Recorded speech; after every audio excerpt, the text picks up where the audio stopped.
اب بھائیوں آخری 8 سے 10 منٹ میں مسجد نبوی کا تعارف اور حاضری کا طریقہ بھی آپ کو بتا دیتا ہوں، اور باقی گفتگو انشاءاللہ ہم اگلے ہفتے کریں گے انشاءاللہ تعالی۔ ایک دفعہ دروشی پڑھ لیجئے۔ اللہم صلی علی محمد وعلی آل محمد کما صلیت علی ابراہیم وعلی آل ابراہیم انک حمید مجید۔ اللہم بارک علی محمد وعلی آل محمد کما بارکت علی ابراہیم وعلی آل ابراہیم انک حمید مجید۔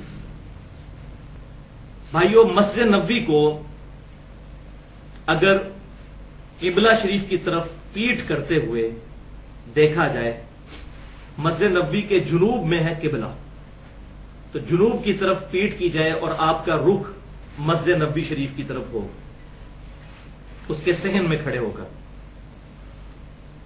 تو آپ کو مسجد نبوی شریف کا ایک ایکسٹینڈڈ پورشن باہر نظر آئے گا بنا ہوا۔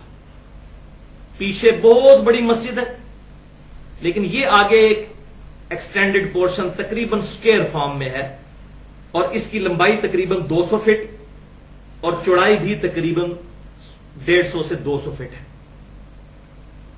یہ ایکسٹینڈڈ پورشن جو ہے، یہ پہلے وقت کی مسجد نبوی، جو بڑی والی چھوٹی والی مسجد نبوی، یہ اس کا حصہ ہے۔ اب تو بہت زیادہ توسیع ہو چکی ہے۔ تو اس ایکسٹینڈڈ پورشن کے مغرب کی جانب، جنوب کی جانب تو ہو گیا قبلہ، اور یہاں پر محراب بھی اسی ایکسٹینڈڈ پورشن میں ہے۔ اس کے مغرب کی جانب باب السلام ہے۔ جس شخص نے بھی روزہ شریف پر حاضری دینی ہوتی ہے، وہ اس باب السلام سے داخل ہوتا ہے، یعنی مغرب کی طرف سے داخل ہوتا ہے اور مشرق کی طرف ٹریول کرتا ہے۔ پھر اس ایکسٹینڈڈ پورشن کے اس کارنر پہ جب پہنچتا ہے تو یہاں پر وہ دروازہ ہے جسے کہتے ہیں باب البقی، کیونکہ اسی کی سیر میں آگے بقیع غرقد قبرستان ہے، جہاں پر 10,000 صحابہ کرام علیہم رضوان کی تقریباً قبریں موجود ہیں، اور بہت بڑے امت کے بڑے بڑے محدثین اور صحیح العقیدہ اولیاء اللہ کی قبریں وہاں پر موجود ہیں۔ عبداللہ ابن ابی کی قبر بھی وہیں پر ہے۔ تو لہٰذا مدینے میں دفن ہونے سے بھی مسئلہ نہیں ہونا جب تک عقیدے کی اصلاح نہیں ہوگی۔ شفاعت بھی اس کی ہونی ہے جس نے شرک نہیں کیا انشاءاللہ۔ وہ تو بخاری اور مسلم کی حدیث ہے، اللہ تعالیٰ نے ہر نبی کو ایک دعا دی تھی، وہ اس نے دعا اسی دنیا میں کر لی، اور میں نے اپنی دعا اپنی امت کے لیے چھپا کے رکھی ہے۔ اس دعا کے ذریعے میں قیامت والے دن امت کی شفاعت کروں گا، اور میری دعا سے ہر شخص کو نفع پہنچے گا سوائے اس شخص کے جس نے اللہ کے ساتھ کسی قسم کا شرک کیا ہوگا۔ تو shirk is the most sensitive issue in the sight of Allah. اس میں میری ڈیٹیل گفتگو ہے مسئلہ نمبر 3 کے نام سے، دعا صرف اللہ ہی سے، اور اسی پر ریسرچ پیپر بھی ہے، ریسرچ پیپر نمبر 3۔ بال یہ باب البقی ہو گیا، اس کے ساتھ ہی باب جبریل ہے جو اکثر بند رہتا ہے۔ باب البقی کھلا ہوتا ہے اور باب السلام کھلا ہوتا ہے۔ باب السلام سے لوگ انٹر ہوتے ہیں، اور باب البقی سے بالکل باب البقی کے پاس ہی آپ کو گنبد خضرا نظر آئے گا، جو کہ حجرہ عائشہ کے اوپر بنا ہوا ہے۔ دراصل یہ گنبد بھی 668 ہجری میں، یعنی آپ صلی اللہ علیہ وسلم کی وفات کے 650 سال کے بعد ایک فاطمی بادشاہ نے منت مانی تھی، تو اس نے یہ رکھا۔ اس وقت کے لوگوں نے کافی مخالفت کی، لیکن اس نے زبردستی، جس طرح یہاں بھی حکمران زبردستی کر گزرتے ہیں، یہ کام اس نے کر دیا آپ صلی اللہ علیہ وسلم کی وفات کے 650 سال کے بعد۔ اور یہ جو ایکسٹینڈڈ پورشن روزہ شریف جو ہے وہ مسجد نبوی کے اس ایکسٹینڈڈ پورشن میں ہے، یہ بھی آپ صلی اللہ علیہ وسلم کی وفات کے تقریباً 76 سال کے بعد 87 ہجری میں، جب وہ بدماش حکمران عبد الملک بن مروان کا بیٹا ولید بن عبد الملک بنا، اس نے حجرہ عائشہ کو بھی پھر مسجد نبوی میں شامل کر دیا۔ یہ ہے اس کا سٹیٹس، جس کی بنیاد پہ لوگ یہاں پر قبروں پر مزار بناتے پھر رہے ہیں، اور مزارات پر جو ہے وہ مسجدیں بناتے پھر رہے ہیں۔ تو اس پہ آج میرا ٹاپک نہیں ہے، اس پہ میں نے بڑی ایکسکلوسیو گفتگو کی ہے 2 گھنٹے کی، ربیع الاول 1433 ہجری میں، مسئلہ نمبر 63 کے نام سے، ولادت مصطفیٰ صلی اللہ علیہ وسلم اور رسول اللہ کی آخری وصیتیں صلی اللہ علیہ وسلم، اور اسی کا آخری 1.25 گھنٹہ پرٹیکولرلی گنبد خضرا، مزارات پر مسجد نبوی، اور یہ کہتے ہیں جی مسجد نبوی بھی تو کے اندر بھی تو قبر موجود ہے، یہاں بھی ہمارے بزرگوں کی قبریں آ گئی، تو کیا؟ یہ سارے ایشوز میں نے بالکل صحیح طریقے سے سمجھائے ہیں کہ یہ عوام کو کس طریقے سے دھوکہ دیتے ہیں۔ تقریباً 1.25 گھنٹے کا وہ کلپ مسئلہ نمبر 27 کے نام سے بھی الگ سے ہے، مسئلہ 63 بھی اور مسئلہ نمبر 27 بھی۔ بہرحال یہ جو گنبد خضرا ہے، اس کا جو یہ جو پورشن ہے، یہ تقریباً یہ سامنے والی جو جنوب کی طرف دیوار ہے، اس سے تقریباً آپ سمجھ لیں 15-20 فٹ پیچھے اگر آپ آ جائیں تو یہ حجرہ عائشہ موجود ہے، جس کے آگے سنہری کلر کی، گولڈن کلر کی جالیاں ہیں، اور اسی کے اوپر گنبد خضرا ہے. اور اسی گنبد خضرا سے آپ مغرب کی طرف آئیں مسجد کے اندر تو وہ ریاض الجنہ والا حصہ آ جائے گا. وہاں پر الگ سے وائٹ کلر کا قالین ڈلا ہوا ہے. باقی پوری مسجد نبوی میں ریڈ کلر کا قالین ہوتا ہے. تو وہ انہوں نے ڈسٹنگوش کرنے کے لیے اس کو وائٹ کلر کے قالین کے ساتھ مزین کیا ہوا ہے. تو یہ سارا مسجد نبوی کا اس حوالے سے تعارف ہو گیا. اب یہ جو ایکسٹینڈڈ پورشن ہے اس کے پیچھے اب بہت بڑی مسجد نبوی بن چکی ہے. بلکہ نبی صلی اللہ علیہ وسلم کے مبارک دور کا جتنا مدینہ شریف تھا وہ اس وقت جو آج کی ڈیٹ میں آپ سمجھ لیں کہ 26 اکتوبر 2013 آپ صلی اللہ علیہ وسلم کی مبارک زندگی میں جتنا مدینہ شہر تھا وہ پورے کا پورا مسجد نبوی میں آ چکا ہے. یہ ایکسٹینڈڈ پورشن کے پیچھے بہت بڑی مسجد نبوی ہے اور ایکسٹینڈڈ پورشن کے آگے بھی خانہ کعبہ کی طرف بھی بہت بڑی یہ انہوں نے حصہ چھوڑا ہوا ہے. اور یہ پھر ڈبل ٹرپل سٹوری ہے. اس کے نیچے پورا پارکنگ کا ایریا بھی موجود ہے اور وضو خانے بھی نیچے تہخانے کے اندر موجود ہے. اور اس کی پوری ڈیٹیل اگر دیکھنی ہو تو بن لادن کمپنی جو ہے انہوں نے ایک ویڈیو بنائی ہے مسجد نبوی کی اور مسجد حرام کی تعمیر کی. وہ یوٹیوب پہ اویلیبل ہے 1-1 گھنٹے کی ویڈیوز. اس میں آپ دیکھیں تو آپ کو اندازہ ہوگا کہ کس طرح اربوں ریال لگا کر سعودی حکومت نے ان کو اللہ تعالیٰ نے توفیق دی ہے کہ انہوں نے اللہ کے محبوب صلی اللہ علیہ وسلم سے منسوب اس مسجد نبوی اور خانہ کعبہ شریف کی تعمیر پر کس طریقے سے پیسہ خرچ کیا ہے الحمدللہ. تو یہ ساری باتیں ہوگی مسجد نبوی سے ریلیٹڈ. اب آ جائیے جناب قبر مبارک سے ریلیٹڈ کہ اسی گنبد خضرا کے نیچے روزہ شریف موجود ہے. باب السلام کی طرف سے آپ انٹر ہوئے اور جب باب البقی سے نکلنے لگیں گے تو بالکل کارنر کے اوپر روزہ شریف کی گولڈن جالیاں سنہرے کلر کی ڈارک یلو کلر یا گولڈن کلر کی جالیاں ہیں جو 3 حصے میں بنی ہوئی ہیں. اور 3 حصے کس طرح ڈیوائیڈ ہوتے ہیں کہ پہلا حصہ جو ہے اس کے اوپر الگ سے ایک آیت لکھی ہوئی ہے. پہلا حصہ باب السلام کی طرف سے آئیں گے تو پہلے حصے کے اوپر آیت لکھی ہوگی سورۃ الاحزاب کی آیت نمبر 40. بسم اللہ الرحمن الرحیم. ما کان محمد ابا احد من رجالکم ولکن رسول اللہ و خاتم النبیین. محمد صلی اللہ علیہ وسلم تم مردوں میں سے کسی کے باپ نہیں ہے بلکہ وہ تو اللہ کے رسول ہیں اور سلسلہ نبوت کی مہر ہے اس کو ختم کرنے والے ہیں. دونوں معنی درست ہیں. اس میں نے الگ سے گفتگو کی ہے مسئلہ نمبر 40 کے نام سے خاتم اور خاتم کا فرق. تو یہ یلو والا پورشن ہو گیا پہلا. اس کے ساتھ ہی پھر اگلا یلو پورشن جو ہے وہ ہے بالکل بالمقابل ان 3 قبروں کے یعنی امام کائنات صلی اللہ علیہ وسلم کی مبارک قبر اور سیدنا ابو بکر اور سیدنا عمر کی قبریں ان کے مقابل ہے یہ درمیان والا جالی والا پورشن. یہ زیادہ بڑا ہے اس شروع والے سے. تو اس کے اوپر وہ آیت لکھی ہوئی ہے سورۃ الحجرات کی آیت نمبر 3. ان الذین یغضون اصواتهم عند رسول اللہ. بے شک وہ لوگ جو اپنی آوازیں رسول اللہ صلی اللہ علیہ وسلم کے حضور پست رکھتے ہیں وہی لوگ ہیں جن کے دلوں کو اللہ نے تقوی کے لیے چن لیا. ان کے لیے مغفرت اور اجر عظیم ہے. یہ آیت آج بھی روزہ شریف پہ لکھی ہوئی ہے لیکن لوگ پھر بھی شرم نہیں کرتے اور اس قسم کی حرکتیں وہاں پر بعض اوقات ایک دوسرے سے لڑنا بھی شروع کر دیتے ہیں. اور وہ وہاں پر جو جالی شریف کے سامنے جو لوگ کھڑے ہوتے ہیں جو لوگوں کو جالی شریف کو چھونے سے روکتے ہیں. خود احمد بریلوی صاحب نے بھی فتاوی رضویہ میں یہ بات لکھی ہے کہ نبی صلی اللہ علیہ وسلم کی قبر مبارک کی جالی کو ہاتھ لگانا یہ منع ہے. اس کو گستاخی شمار کیا انہوں نے اور وہ لوگوں کو اسی بات سے منع کرتے ہیں. لوگ اپنی چادریں پھینک رہے ہوتے ہیں پرنے پھینک رہے ہوتے ہیں رومال سے اندر سے وہ اس کے بعد جو گرد لگی ہے وہ رکھ کر رہے ہوتے ہیں. اس سے وہ منع کرتے ہیں اور جب منع کرتے ہیں کہتے ہیں تک وہ گستاخ ہوتے ہیں. وہ یہ ایک فارمولا انہوں نے باویہ نے دس دیتا ہے گستاخ. تو جو بندہ وہاں پر اس کو مینج کر رہا ہے اس کو گستاخ. تو یہ ان کا طریقہ کار ہے.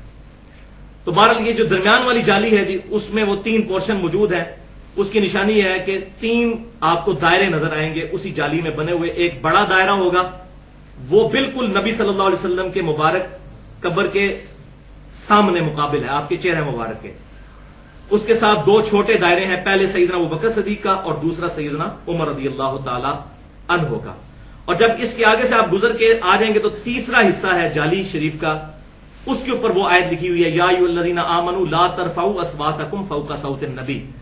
اے ایمان والو نبی صلی اللہ علیہ وسلم کی آواز سے اپنی آواز کو بلند مت کرو. سورۃ الحجرات آیت نمبر 2. ورنہ تمہارے اعمال برباد کر دیے جائیں گے اور تمہیں اس کی خبر بھی نہیں ہوگی. تو یہ 3 جالیوں کا میں نے تعارف کروا دیا. اب درمیان والی جالی پر اس وقت الحمدللہ انہوں نے جو بڑے والا گول پورشن ہے اس کے اوپر انہوں نے نبی صلی اللہ علیہ وسلم کے حوالے سے گرین ایک گول سی پلیٹ لگا کے اس پر یلو کلر سے لکھ دیا ہے. انہوں نے چھوٹے جو 2 دائرے ان کے آگے ابو بکر اور عمر بھی لکھ دیا ہے تاکہ آسانی رہے. اب ان قبروں کی ترتیب کیا ہے؟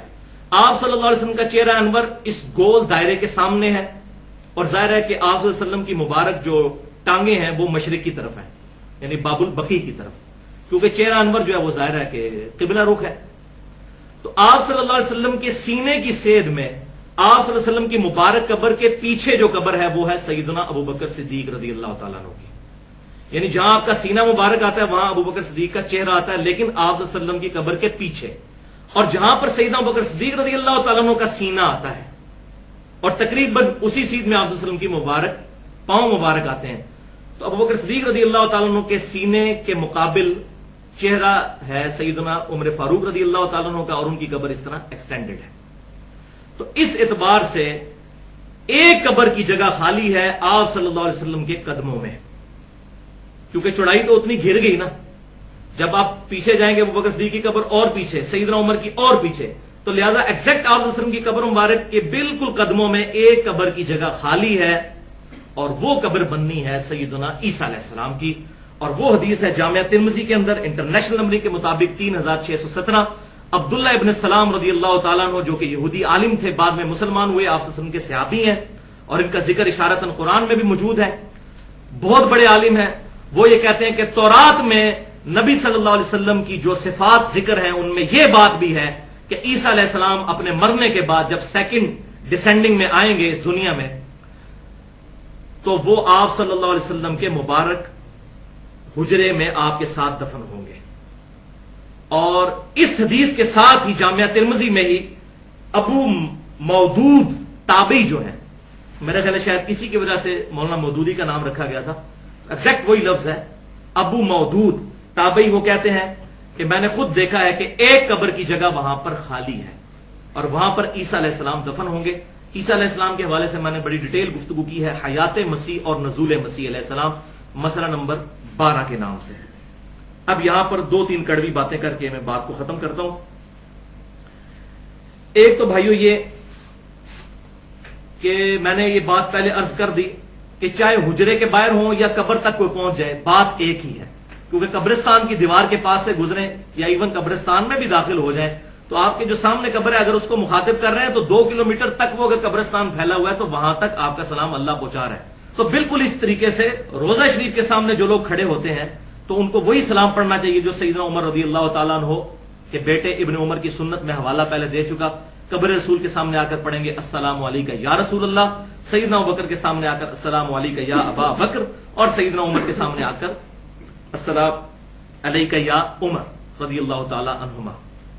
اچھا جی، دوسری بات اس میں کہ یہ عوام کے اندر اکثر مشہور ہے کہ جی گنبد کے اوپر، گنبد خضرا پر اور خانہ کعبہ کے اوپر سے کوئی پرندہ نہیں گزرتا، نہ کوئی پرندہ بیٹھتا ہے. وہ جی پیچھے سے غولوں کے غول آتے ہیں اور وہ ایسے ہو کے گزر جاتے ہیں. توبہ استغفار، اس سے بڑا کوئی جھوٹ ہی نہیں ہے. میں نے اپنی آنکھوں سے ایک دفعہ نہیں کئی دفعہ ایگزیکٹ گنبد خضرا کی ٹپ کے اوپر جو وہ نوک بنی ہوئی ہے اس کے اوپر ٹپ کے اوپر کبوتر بیٹھے ہوئے دیکھا ہے. اور میں نے وہاں کئی لوگوں کو دکھایا کہ جناب یہ دیکھ لو، پاکستان جا کے اب جھوٹ نہ بولنا، اور مولوی جب جھوٹ پڑے بولیں تو ان کے گریبان پکڑنا، کیا جھوٹ بولتے ہو. خانہ کعبے کے اوپر بھی بیٹھتے ہیں، بیٹھے بھی کرتے ہیں، غلاف کے اوپر بیٹھے بھی ہوتی ہیں. خام خواہ ایک دیو مالائی قصہ کہانی بنا کے عوام کو دھوکہ دیا ہوا ہے. اور یہاں تو اپنے بزرگوں کے بارے میں کر دیتے ہیں، خانہ کعبہ مسجد نبی کے بارے میں تو بدرجہ اولا کریں گے، وہاں تو ویسے ہی انہوں نے ان کے اندر پنجابی چاکا کھلے ہوا ہے. تو یہ بالکل جھوٹ ہے، کوئی ایسی بات نہیں، کسی غیر مسلم کو ایسی عقیدت والی جھوٹی بات نہ بتائیں. اور تیسری اور آخری بات اس کانٹیکسٹ میں ہے کہ اس وقت انٹرنیٹ کے اوپر اور ہمارے مارکیٹ میں بھی قبر رسول صلی اللہ علیہ وسلم کی جعلی تصویر ایک آپ نے دیکھی ہوگی، گولڈن کلر کی اونچی سی، اس پہ ایک امامہ رکھا ہوا ہے اور وہ پگڑی رکھی ہوئی ہے اور وہ لکڑی کا ایک بنا ہوا ہے. بالکل جھوٹی بات، وہ نبی صلی اللہ علیہ وسلم کی قبر نہیں ہے، وہ جلال الدین رومی کا بنا ہوا مقبرہ ہے جس کی تصویر کو انہوں نے پورٹریٹ اس حوالے سے کر دیا ہوا ہے. آپ صلی اللہ علیہ وسلم کی قبر مبارک صحیح بخاری میں لکھا ہوا ہے، 1390 نمبر حدیث ہے.